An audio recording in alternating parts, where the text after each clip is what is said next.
إن الحمد لله نحمده ونستعينه ونستغفره ونستهديه ونعوذ بالله من شرور أنفسنا ومن سيئات أعمالنا من يهده الله فلا مضل له ومن يضلل فلا هادي له وأشهد أن لا إله إلا الله وحده لا شريك له وأشهد أن محمدا عبده ورسوله يا أيها الذين آمنوا اتقوا الله حق تقاته ولا تموتن إلا وأنتم مسلمون أما بعد فإن أصدق الكلام كتاب الله وخير الهدي هدي محمد صلى الله عليه وسلم وشر الأمور محدثاتها وكل محدثة بدعة وكل بدعة ضلالة وكل ضلالة في النار. خوشکو برابر ڕێزەکانم لە باسی خەتەری وشە باسی ئافاتەکانی زمانمان کرد. یەکەمیان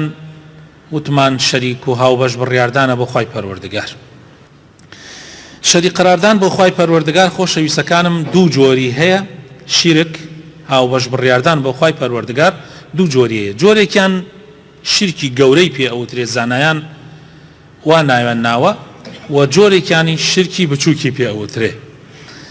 طبعاً کاتی ئەڵێن شرکی بچووک مەبەستمانەوە نییە شتەکە بچووکە، بەڵکو ئەو شرکە بچووکە گەورەترین گوناحە، گەورەترین گوناحە. بەڵام لێرە ئەوەی تایە شرکی گەورە ئینسان لە ئیسلام دەرئەکا، ئینسان لە ئیسلام دەرئەکا، ئینسان کافر ئەکا. ئەو کەسە لە ئاگری جەهەنەمە ئەگەر تۆبە نەکا و لەسەری بمرێ بە خالدی ئەمێنێتەوە، یعنی بە هەتاهەتایی لە جەهەنەمە ئەمێنێتەوە. ئەمە شرکی گەورەیە. شرکی بچووک گوناحێکی زۆر گەورەیە و ئەکبەر الکەبائیرە، بەڵام ئینسان لە ئیسلام دەرناکا. شرکی گەورە خۆشەویستەکانم زانایان هەر لەسەر ڕێڕەوی یەکخواناسی هە لەسەر ئەوە تەرتیبیان کردووە و تویانە تەوحید و یەکخواناسی سێ جۆرە. یەکخواناسی خوا لە پەروەردگاریەتە، یەکخواناسی خوا لە ناوە جوانەکان و سیفەتە بەرزەکانی خوای پەروەردگار، یەکخواناسی خوای پەروەردگار لە عیبادەت و پەرستشەکانە. و تویانە یەکخواناسی خوا لە پەروەردگاریەتە، یعنی تۆ ئەبێ باوەڕت وابێ کە خوا خالقتە، بەدیهێنەرتە، بەڕێوەبەری هەموو کارەکانتە، ئەو ڕەزاق و ڕۆزی دەرتە، ئەو بەدیهێنەرتە لە نەبوونەوە ئەو تۆی هێناوەتە بوون، ژیانت بەدەستی ئەوە، مردنت بەدەستی ئەوە، نەخۆشیت بەدەستی ئەوە، لەشساغیت بەدەستی ئەوە، هەموو کاروبارەکانی ژیانت بەدەستی ئەوە. یەک گڵاد لە دار بەرەوە نابێتەوە بێ ئیزنی خوای پەروەردگار، یەک گەردیلەیەک لەم بوونەوەرە نییە خوا ئاگای لێ نەبێ. ئەمە بەشی یەکەمە. هەر لەمەوە و تویانە هە لە ڕوانگەی ئەمەوە خۆشەویستەکانم فەرمویانە زانایانمان فەرمویانە دوو جۆر شیرک لەمە پەیا ئەبێ. یەک کەسانێک هەبن ئەم سیفاتانەی خوا پەک بخەن، ئەڵێن ئەڵڵا یەک نییە کە ئێمەی خەڵق کردبێ، وەکو مولحید و بێباوەڕەکان، وەکو فیرعون لە کاتی خۆیان ئەیوت کاتێ موسا فەرمووی پەروەردگاری من ڕەب العالەمینە، ئەویش وتی وەما ڕەب العالەمین،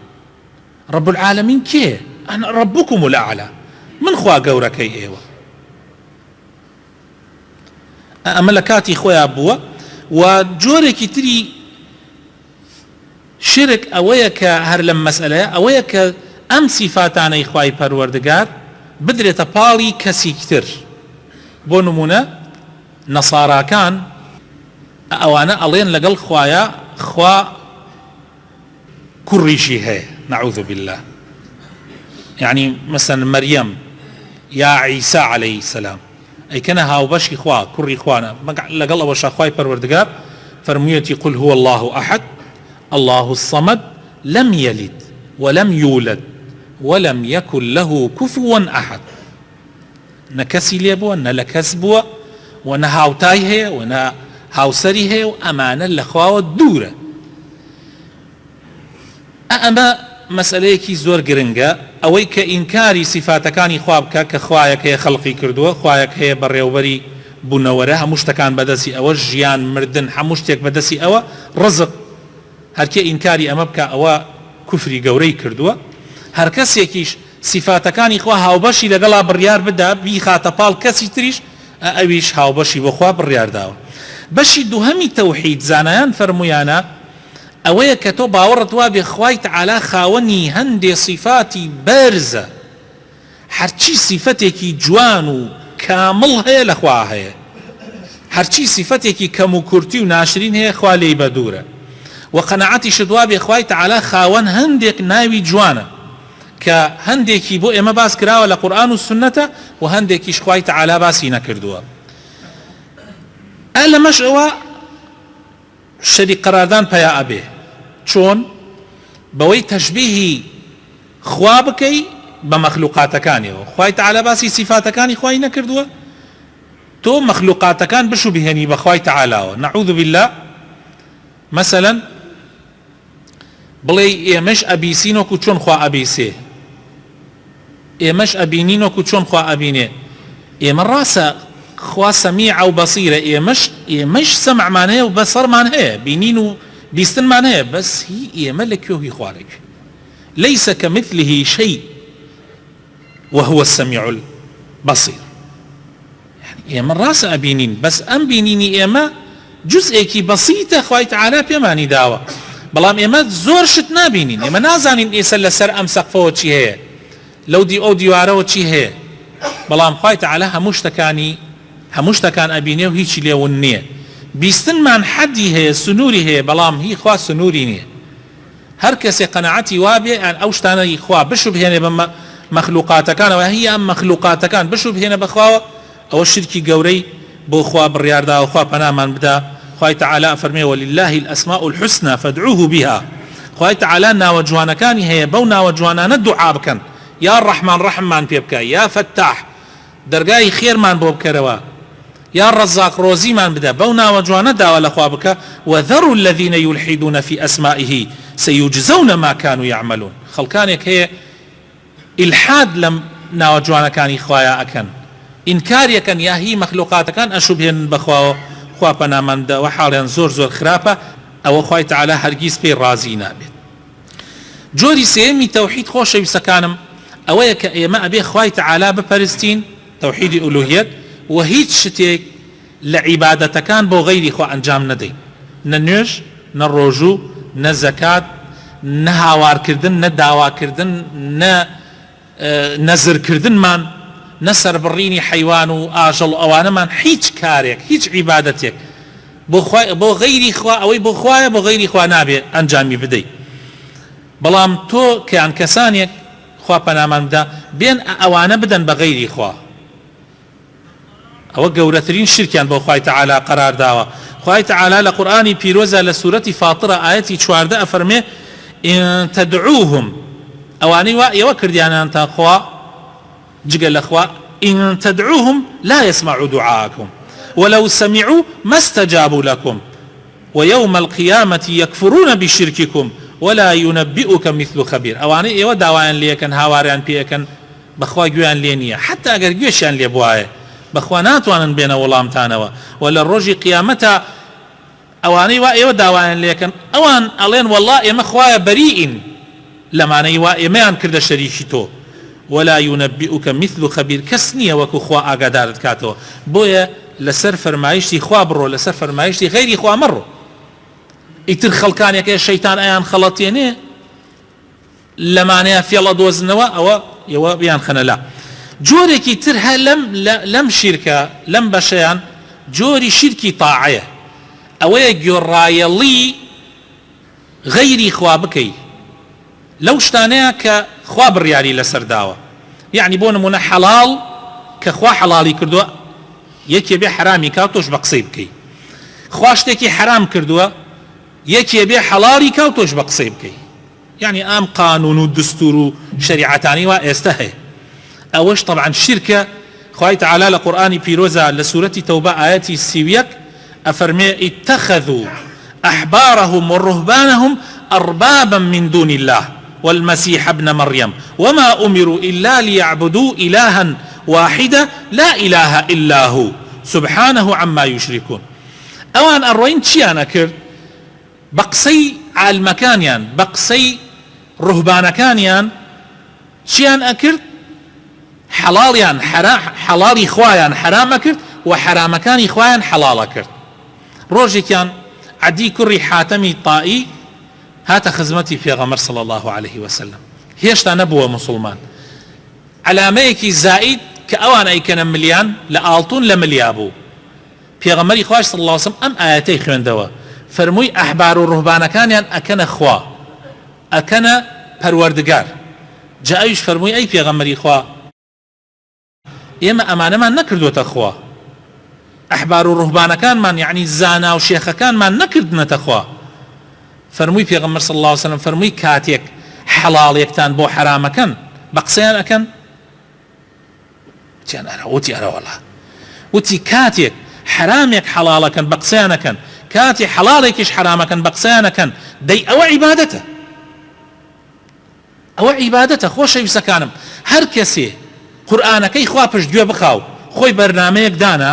حەدیسەکانی پێغەمبەر صلی الله عليه وسلم پشتگوێ بخاو خۆی بەرنامەیە دانا و خەڵکیش بە قسەیان بکەن، ئەوە عیبادەتە.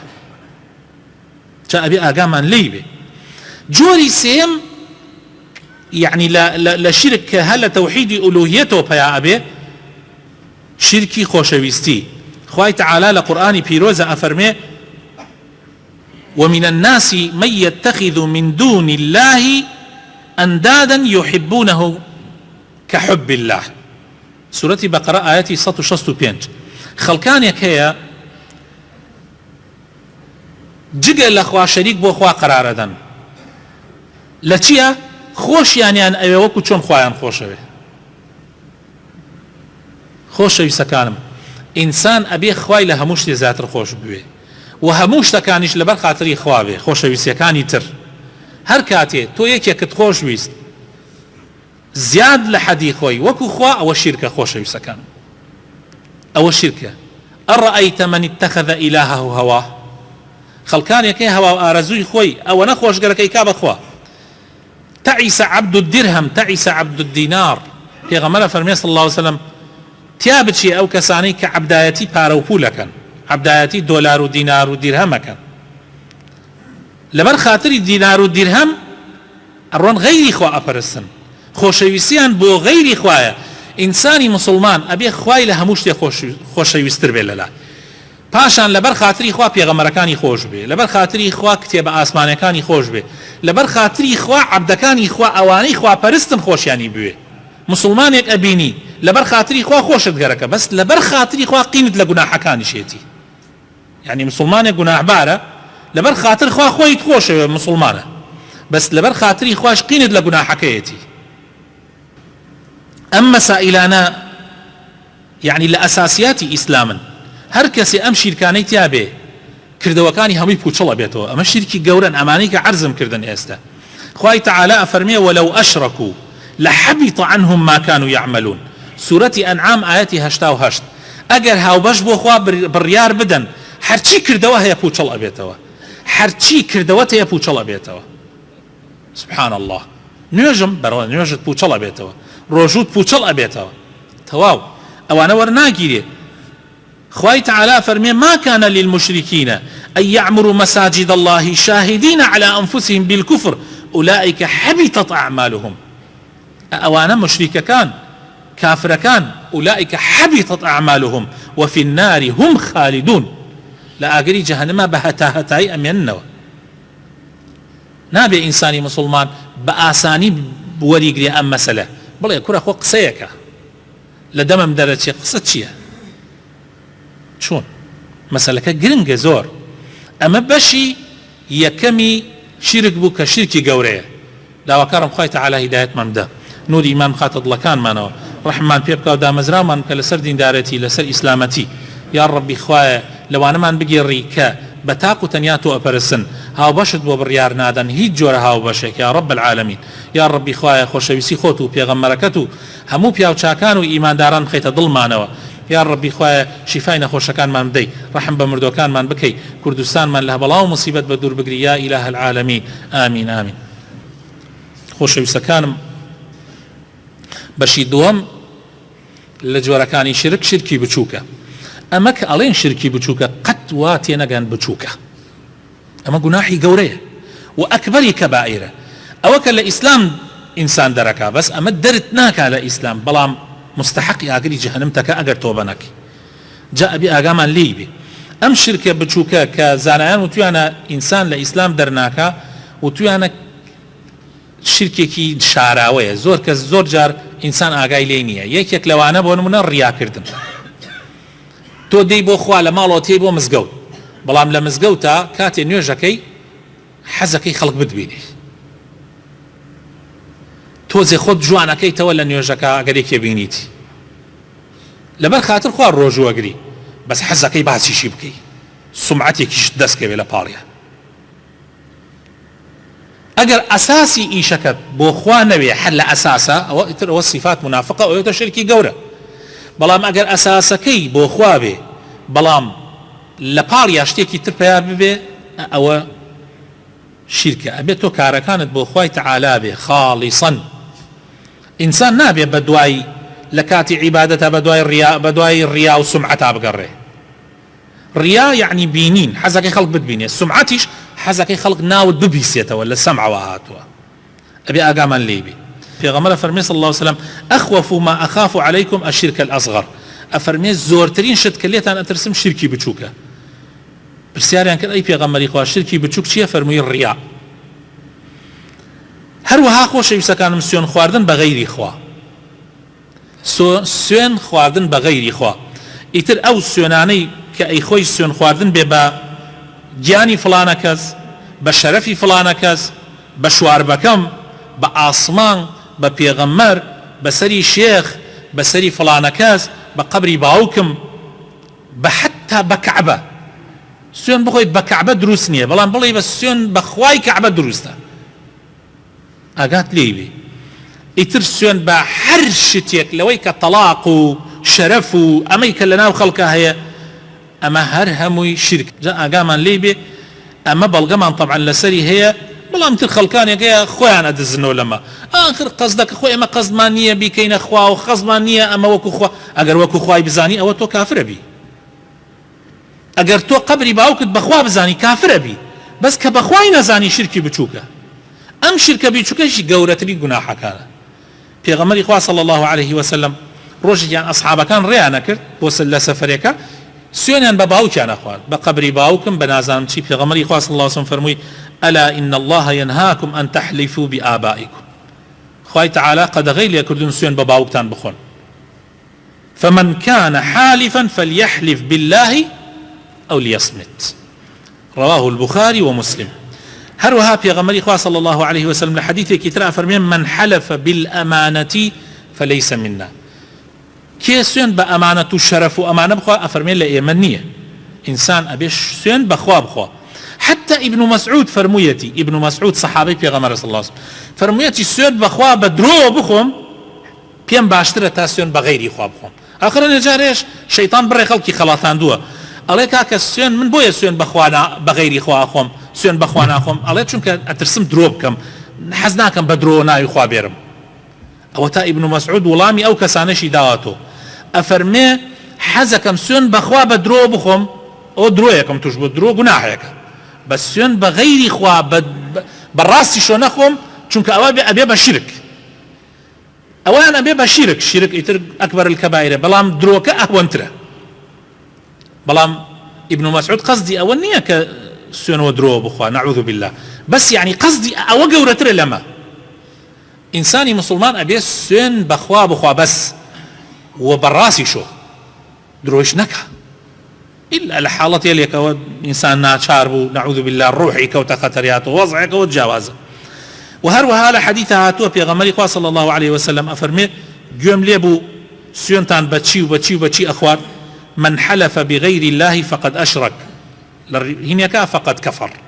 هر کسی سوێن بە غەیری خوا بخوا ئەوە شەریکی بۆ خوا قرار داوە هاوبەشی بۆ خوا قرار داوە جۆرێکی تر لە جۆرەکانی شرکی بچووک ئەوەیە بڵێ ئەگەر خوا و فلانە کەس ویستیان لەسەر بێ قوربان ئەگەر خوا و تۆی شویستان لەسەر بێ نابێ بێژی ئەگەر خوا و تۆ ئەبێ بڵێ ئەگەر خوا ویستی لەسەر بێ پاشان ئەگەر جەنابیشت ڕازی بێ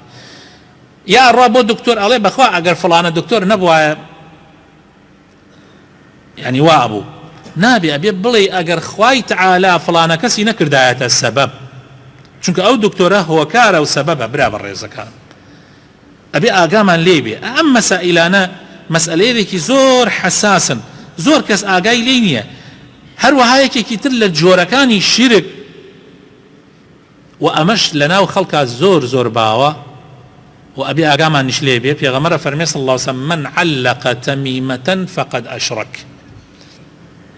كي چاوزارێک هەڵواسێ شەریکی بۆ خوا قەرار دا موروێکی تێرێ